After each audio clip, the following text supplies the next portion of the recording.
The reunion happened at the county fair in 2025. 45 years after the sale, 20 farmers gathered, or tried to gather. Only 7 showed up. The rest were dead, moved away, or too ashamed to come. Of the 7 who came, only 1 still owned his land. That one was Walter Chun, 8 and 9 years old, still farming, still on the same 320 acres his father bought in 1952, still driving the same 1947 Farmall M he'd refused to trade in 1980 when everyone else upgraded. My name is Richard Morrison. I'm the John Deere dealer who organized that reunion. I'm 72 years old. I've been selling tractors for 50 years, and that 1980 sale was the biggest success of my career. 20 brand new John Deere 4,440 tractors sold in 1 month to farmers in 3 counties. Commission that paid for my house, bonus that bought my boat. Success that made me Dealer of the Year. I thought I'd helped those farmers. Thought I'd modernized their operations. Thought I'd set them up for success. I was wrong about everything, and it took 45 years to understand how wrong I was. It was 1980. Interest rates were climbing. Economy was uncertain, but John Deere was pushing the 4440. Beautiful tractor. 120 horsepower. Power shift transmission. Sound guard, cab. Modern. Comfortable. Powerful. Everything the old tractors weren't. I ran a promotion. Special financing. 7% interest when rates were heading to 20. Trade in any old tractor, no matter the condition. We'd take it. John Deere Corporate was backing the program. Pushing volume. Pushing market share. Pushing dealers to move iron. I called it Modernization Month. Ran ads in the farm paper. Hosted events at the dealership. Brought in experts to talk about efficiency, about productivity, about what modern farming required, about how old equipment was costing farmers money, about how upgrading was investment, about how financing made it affordable. I was good at selling, really good, could read farmers, could understand their fears, could position the 4,440 as solution, as necessity, as the difference between succeeding and failing, could make them believe they couldn't compete without it. 20 farmers bought 20 brand new 4440s delivered in 1 month. March 1980. Biggest month I'd ever had. Biggest month the dealership had ever had. Corporate sent congratulations. Sent bonus. Sent Dealer of the Year award. The farmers were excited, proud, showing off their new tractors, telling neighbors, feeling modern, feeling successful, feeling like they'd made the smart choice, the investment that would pay off. All except Walter Chun. Walter was 44 years old in 1980, third-generation farmer. His father had bought the land in 1952, had bought a used Farmall M in 1947 for $800. Had farmed 320 acres with that tractor for 33 years. Walter had taken over in 1975, had been farming with the same Farmall for 5 years. Walter came to the sale event, listened to the pitch, looked at the 4440s, talked to other farmers, then came to my office, said he appreciated the presentation but wasn't buying, was keeping his Farmall. I tried everything, showed him the numbers, the efficiency gains, the comfort, the technology, the financing terms. The trade-in value of his old Farmall made it easy, made it attractive. made it seem stupid not to buy. Walter just smiled that quiet smile he had. Said, "Richard, I appreciate what you're doing. But my Farmall is paid off. Runs perfectly. Does everything I need.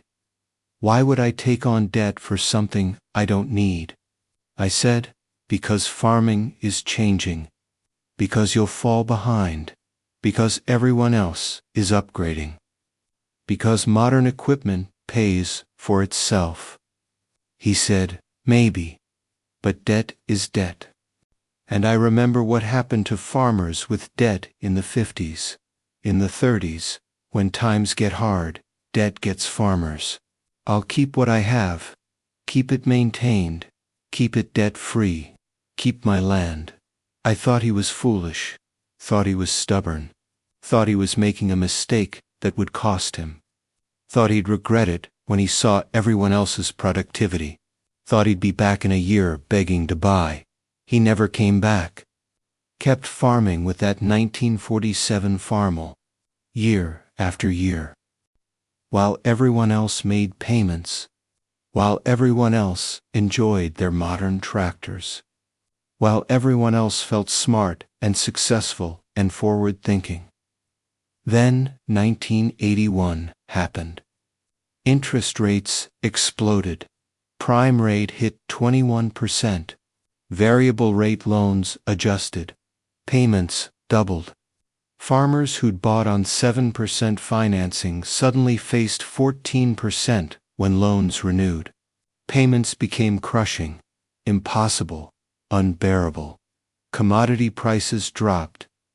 Corn went from $3.20 a bushel to $2.50. Soybeans collapsed. Wheat tanked. The income farmers had projected wasn't materializing. The productivity gains weren't enough to offset the payment increases. The math stopped working. The farm crisis of the 80s hit hard. Hit the farmers who'd bought those 4440s hardest of all, because they had debt, had payments, had obligations that didn't care about commodity prices or interest rates, had banks that wanted money regardless of circumstances. Of the 20 farmers who bought in March 1980, 3 defaulted by 1983, lost their tractors, lost their land, lost everything. Banks foreclosed, auctioned the land, sold the equipment. Families that had farmed for generations ended. Marriages ended. Lives destroyed. 5 more lost their farms by 1985. Same story. Couldn't make payments, couldn't refinance, couldn't survive the combination of high interest and low prices. Foreclosure, auction, gone. Dreams destroyed by debt they'd taken on, believing it was investment. Another 4 lost their farms by 1990. The farm crisis lasted a decade, kept destroying families, kept breaking farms, kept proving that debt is dangerous, that financing farming equipment can cost you everything, that the old farmers who warned against debt had been right all along. By 2000, 14 of the 20 had lost their farms. 70% gone. Not because they were bad farmers. Not because they didn't work hard. Not because they didn't try. Because they had debt. Because circumstances changed. Because the math that made sense in 1980 didn't make sense in 1982. Because equipment debt destroyed them. Of the 6 who kept their farms, 3 sold voluntarily, retired, downsized, moved to town, got out of farming, burned by the experience, scarred by the stress, done with a life that had almost destroyed them, sold to larger operations, land consolidated. Family farms ended by choice instead of force. 2 more died. Heart attacks. 1 in 1998, 1 in 2003. Stress, overwork, the constant pressure of farming with debt. The endless worry, the never-ending payments, killed them. Left their families fighting over land that was leveraged, equipment that was financed, operations that barely survived them, that left one, Walter Chun, the only farmer of the 20 who still owned his land in 2025. The only one who'd never taken on the debt. The only one who'd kept his 1947 Farmall. The only one who'd said no when everyone else said yes. I tracked them all. Kept records. Watched what happened. Felt sicker each year. Each foreclosure. Each family destroyed. Each dream ended. I'd sold them those tractors. I'd convinced them it was smart. I'd made them believe they needed to upgrade. I'd profited from decisions that destroyed them. The guilt ate at me, kept me up nights, made me question everything, made me understand that I hadn't helped them. I'd hurt them. I'd sold them debt disguised as opportunity. I'd convinced them to risk everything they had for equipment they didn't need. I'd been the instrument of their destruction. In 2024, I decided to organize a reunion, 45 years after the sale. Wanted to see who remained, wanted to understand what had happened, wanted to face what I'd done, wanted to apologize, wanted to make amends if possible. I sent invitations to all 20 farmers, or their families, wherever they were. Whoever was left, asked them to come to the county fair, to talk, to share their stories, to help me understand, to let me apologize. 7 came, 7 out of 20. The rest were dead, gone, or too broken to return. 7 people representing what was left of 20 families I'd convinced to modernize, to upgrade, to take on debt, to bet their futures on equipment they didn't need. Walter Chung came. Of course he came, drove himself, still sharp at 80 men, still farming, still on his land, still debt-free, still driving that 1947 Farmall M that was now 78 years old, still proving every day that I'd been wrong about everything. James Whitfield came. He'd lost his farm in 1984, 4 years after buying the 4440. Foreclosure destroyed him. Lost 300 acres his grandfather had homesteaded. Worked construction for 20 years. Died inside. Never farmed again. Came to the reunion bitter, angry. Rightfully so. Sarah Martinez came representing her father who died in 1998. Heart attack. 59 years old. Stress. Debt. Pressure. She said he'd spent 18 years making payments. 18 years of crushing stress. 18 years of regret. She came to tell me what my sale had cost her family, what it had cost her father, what it had cost her childhood watching him slowly die under financial pressure. 3 others came with similar stories.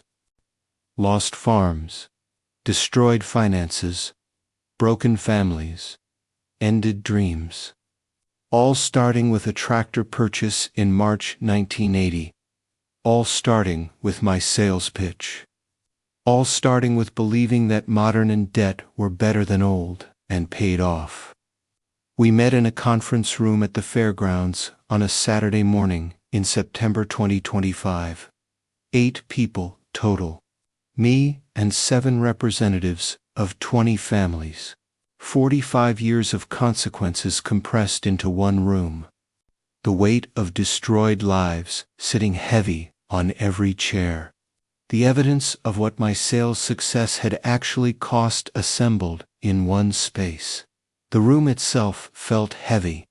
Institutional beige walls, fluorescent lighting, folding tables, and cheap chairs.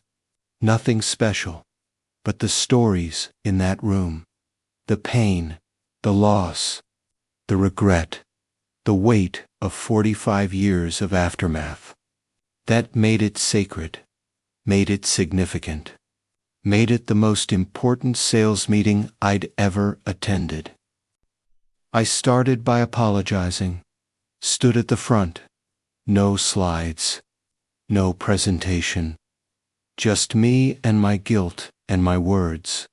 Said I was sorry, said I hadn't understood what I was doing, said I'd been focused on sales and commission and success, said I'd been taught to sell features and benefits, said I'd believed I was helping, said I hadn't thought about the debt burden, said I hadn't considered what would happen if circumstances changed, said I'd been catastrophically wrong, said her pain was my fault, said I'd profited from decisions that destroyed them, said I'd live with that guilt until I died, said SARD wasn't enough, but it was all I had. Some accepted the apology, nodded, said they understood, said I'd been doing my job, said the system was to blame more than individual salesmen, showed grace I didn't deserve, grace that made me feel worse instead of better. Some didn't accept, sat silent, faces hard, anger visible. Rightfully so. James Whitfield wouldn't even look at me. Just stared at the table, jaw clenched. Years of bitterness and loss preventing forgiveness. I understood. Wouldn't have forgiven me either if I'd lost everything because of someone's sales pitch. Then they shared their stories, one by one. Each person standing, speaking, letting the room hear what had happened, what my success had cost, what 45 years looked like from the losing side. James Whitfield went first, stood reluctantly, voice shaking with anger, barely contained. Said, I bought that 4,440 in March 1980. I was 39 years old. Third generation on 300 acres my grandfather homesteaded in 1901. Good land, productive land, paid off. We'd always farmed debt-free. 3 generations of buying used equipment, of maintaining what we had, of staying solvent. Then you convinced me I needed to modernize. Convinced me everyone was upgrading. Convinced me I'd fall behind. Convinced me the 7% financing was a gift. Convinced me my old equipment was costing me money. Convinced me I believed you. I bought. He paused, collected himself, continued, made payments for 4 years. Then 1984 happened. Interest rates, low commodity prices. The combination killed me. Couldn't make payments. Couldn't refinance. Bank foreclosed. Took the tractor first, then the land. Auctioned everything. 3 generations ended. I got a job in construction. Worked 20 years building things instead of growing things. Died inside. My marriage ended. My kids grew up knowing their dad lost the family farm. Lost what his grandfather had built. Lost what should have been theirs. Because of a tractor I didn't need bought with money I didn't have on advice from someone who profited from my mistake. He looked directly at me. Hatred. Pure hatred. Said, you didn't just cost me money. You cost me everything. My identity. My family legacy. My children's inheritance. My marriage. My life. Everything. I've spent 41 years living with that loss. 41 years knowing I destroyed what 3 generations built. 41 years hating myself. And hating you. Your apology doesn't change anything. Doesn't give me back what you took. Doesn't make anything right, but you needed to hear what your success cost. You needed to know. You needed to see me. See what you did. Then he sat down, wouldn't look at me again. Just stared at the table, fighting back emotion. 41 years of pain and loss sitting in that chair. 41 years of consequences from one purchase decision. 41 years of aftermath from 30 minutes of my sales pitch. Sarah Martinez spoke next. She was 52, representing her father Manuel, who'd died in 1998. She said, "My father bought his 4,440 in March 1980. He made payments for 18 years. 18 years of stress. 18 years of financial pressure. 18 years of watching commodity prices and interest rates and hoping to survive. 18 years that destroyed his health, destroyed his joy, destroyed his love of farming. He had a heart attack in 1998, age 59. Dropped dead in the field beside the tractor that had been crushing him for 18 years. That tractor killed him, not directly, but the stress, the pressure, the constant worry. That killed him. You killed him." She was crying now, but kept talking, voice breaking. Said, "I watched my father die slowly from 1980 to 1998. Watched the stress age him. Watched the worry destroy him. Watched farming stop being something he loved and become something he survived. Watched him work harder and harder trying to make payments, trying to keep what you'd convinced him he needed. I was 7 when he bought that tractor, was 25 when he died. 18 years of watching him slowly break. 18 years of knowing he regretted it. 18 years of hearing him say, if he could do it over, he'd never have bought new. He told me that the night before he died, said his biggest regret was buying that tractor. Said debt destroyed his life. Said to tell my kids never to farm with debt. Never to believe salesmen. Never to confuse equipment with success."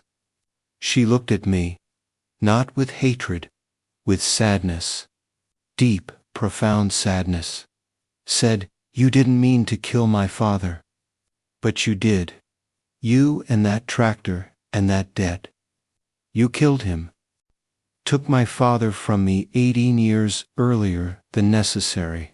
Made my kids grow up without a grandfather. Made my mother a widow at 57.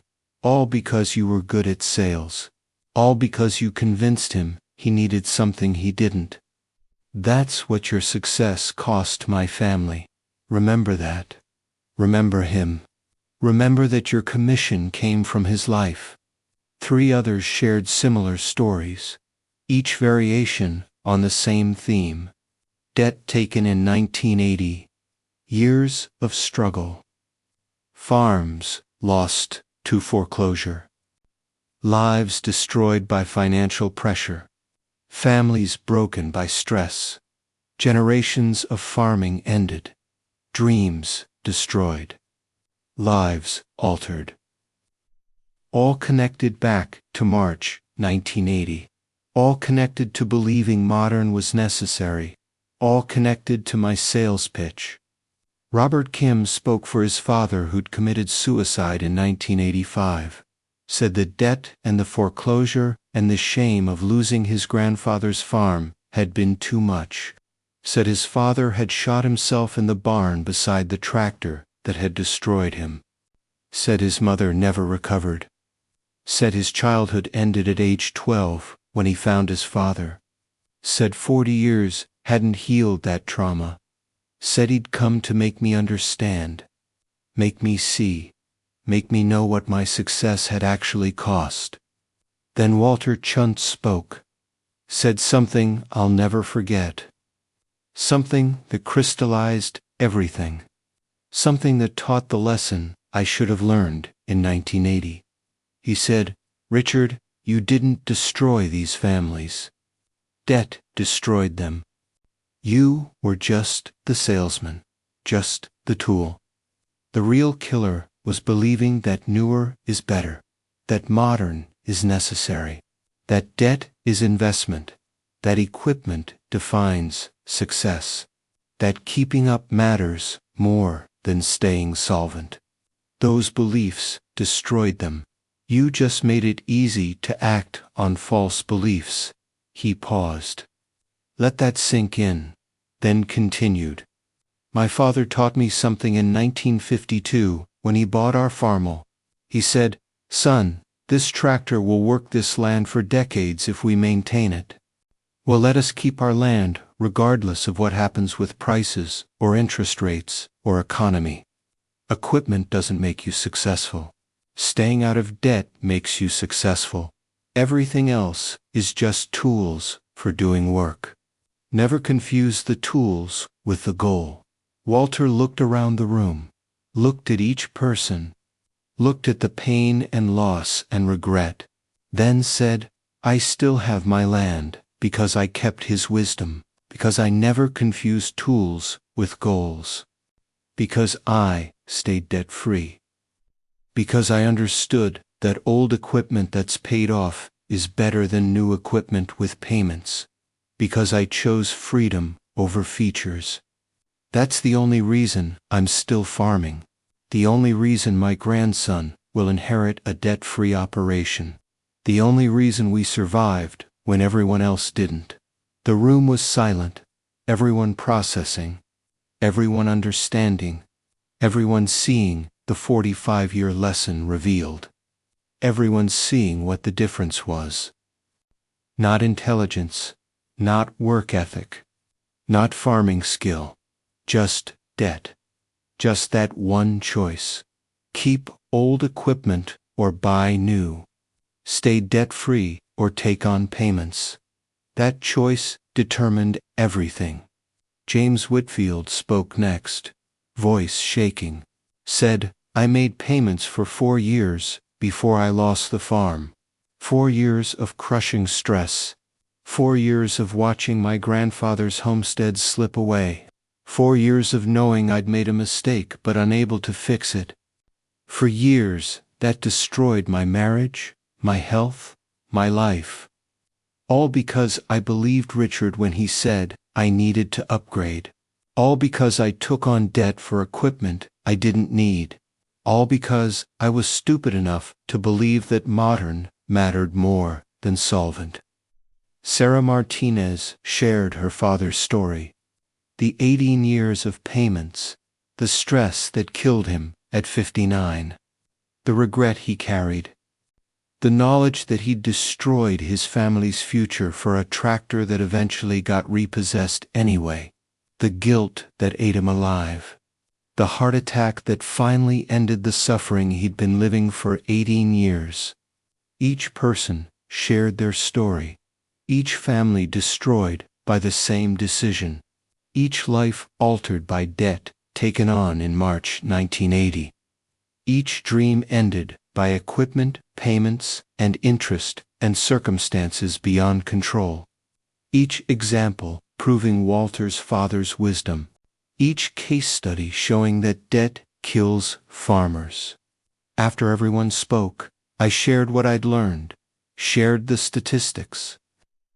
20 farmers bought in March 1980. 14 lost their farms, 70% destroyed by the debt I'd sold them. 3 sold voluntarily, scarred by stress. 2 died young from stress. 1 remained. 5% survival rate. 95% casualty rate. All from 1 month of successful sales. All from me being good at my job. All from farmers believing what I told them. I asked Walter a question, asked why he'd come, asked what he wanted from this reunion, asked if he felt vindicated, asked if he was here to say, "I told you so," asked what the point was. Walter smiled. That same quiet smile said, "Richard, I didn't come to gloat. Came to teach. Came to share what my father taught me. Came to make sure his wisdom doesn't die. Came to tell these families they didn't fail. They were failed. By a system that profits from farmers taking debt. By salesmen who profit from convincing farmers to risk everything. By a belief that modern equipment defines success. They were victims, not failures. He looked at me. Direct eye contact. Sid, and I came to tell you that you can make amends, can use your platform, can teach other farmers, can tell this story, can warn young farmers about debt, can stop making the same mistake, can be honest instead of persuasive, can prioritize farmer success over your commission, can choose to help instead of sell. That would honor what happened. That would give meaning to all the pain. He was right. He was completely right. The only way to make amends was to change. To use my platform differently. To prioritize truth over sales. To warn instead of persuade. To teach the lesson this 45-year experiment had taught, I spent the next year documenting everything. Interviewed all 7 attendees. Interviewed families of farmers who didn't come. Tracked what happened to all 20 farmers. Built a complete picture of the 45-year consequences of 1 month of successful sales. Built the evidence. Built the case study. Built the warning. Then I published it. Put it in farming magazines. Put it on farming websites. Made it public, made it accessible, made myself look bad, made John Deere look bad, made the whole industry look bad, but told the truth, told what happened, told what debt does to farmers, told why old equipment that's paid off is better than new equipment with payments. The industry was furious. John Deere corporate called threatening lawsuit. Other dealers called me traitor. Trade associations condemned me. I didn't care. Was done caring about industry opinion. Was done prioritizing profit over truth. Was done being part of a system that destroys farmers. But farmers listened. Young farmers especially. Farmers starting out. Farmers who needed to hear what happened. Needed to understand the consequences. Needed to know that 5% survival rate. Needed to see the lesson. Some still bought new. Some still took on debt. Some still believed they needed modern equipment. Couldn't be helped. Free choice. But others chose differently. Chose to keep old equipment. Chose to stay debt-free. Chose to prioritize solvency over features. Chose wisdom over wanting. Those farmers thanked me. Said I'd saved them. Said I'd prevented them from making the same mistake. Said my honesty mattered more than my previous sales success. Walter Chun died in 2026, age 90. Still farming. Still on his land. Still debt-free. Still proving daily that the old ways work. Still demonstrating that equipment doesn't define success. Still teaching through example. He'd outlived 19 of the 20 farmers who'd bought in 1980. Had outlived most of their children. Had outlasted everyone because he'd stayed out of debt. Because he'd valued freedom over features. Because he'd listened to his father's wisdom instead of my sales pitch. His grandson inherited the farm. 3rd generation taking over from 2nd, who'd taken over from 1st. All on the same land, all debt-free, all proving that farmers who stay out of debt stay on their land, all demonstrating what survival looks like. The 1947 Farmall M is still working that farm. 79 years old. Still running. Still pulling equipment. Still doing the work it was designed for nearly 8 decades ago. Outlasted every 4,440 sold in March 1980. Outlasted most of the farmers who bought those 4440s. Outlasted the fancy technology. Outlasted the modern features. Still working because it's simple, maintained, debt-free. That Farmall represents everything. Represents the wisdom Walter's father taught. Represents the choice that determines survival. Represents the truth I should have told in 1980 instead of the sales pitch I actually gave.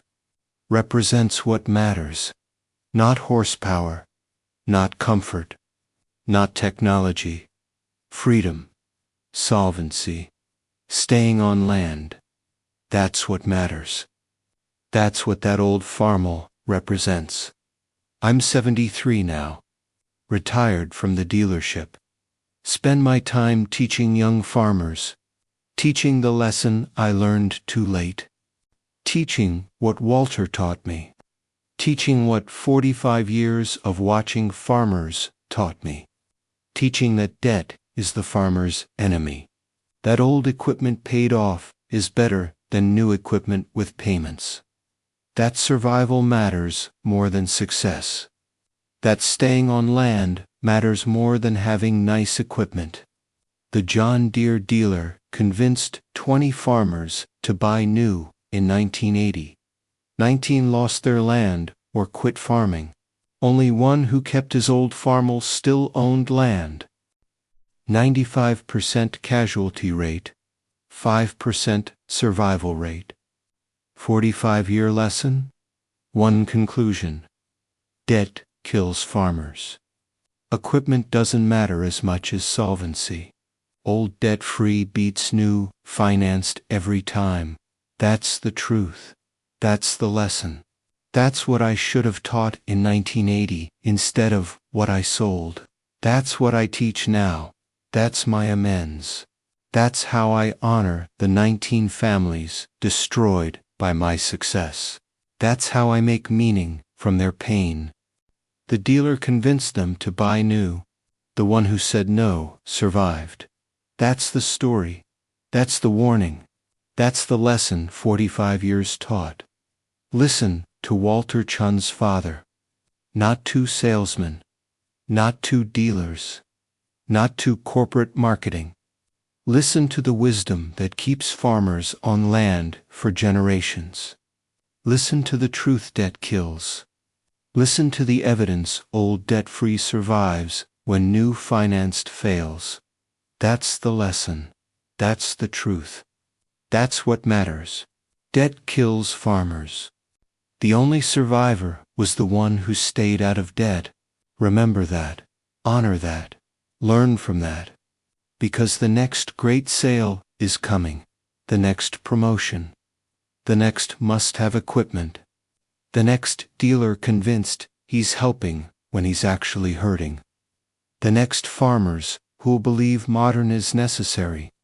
The next generation who'll learn this lesson the hard way. Unless they learn it now. From this story. From this 45-year experiment. From this 95% casualty rate. From this one survivor, stay out of debt. Keep old equipment. Value freedom over features. That's how you survive. That's how you stay on land. That's what Walter proved. That's what everyone else learned too late. That's the lesson. That's the truth. That's what I learned in 45 years. That's what I wish I'd known in 1980. That's what I'm teaching now. That's my amends. Remember the 20 farmers. Remember the 19 who lost everything. Remember the one who survived. Remember why. Remember the lesson. Debt kills farmers. The only survivor stayed debt-free. Learn from that. Honor that. Live that. Stay on your land because you chose freedom over features. Solvency over status. Survival over success. That's how you win. That's how you endure. That's how you honor the farmers who learned this lesson at the cost of everything they had. That's the truth. Finally, 45 years late. But true.